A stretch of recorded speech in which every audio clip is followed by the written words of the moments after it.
If r vector is equal to a vector minus b vector, magnitude of a and b are same, then what is the answer of mod r vector or mod a minus b vector?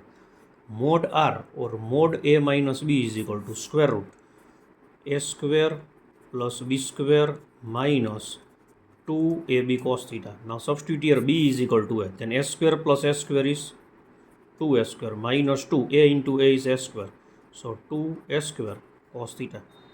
2s square is common in bracket 1 minus cos theta, so square root 2s square 1 minus cos theta, that is 2 sin square theta by 2.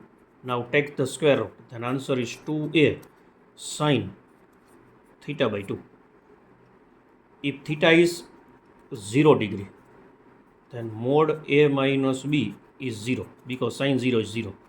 Theta is 90, then mod a minus b vector is equal to 2a sin 90 by 2 sin 45, that is 1 upon root 2. So answer is root 2a. If theta is 60, 60 by 2 is sin 30.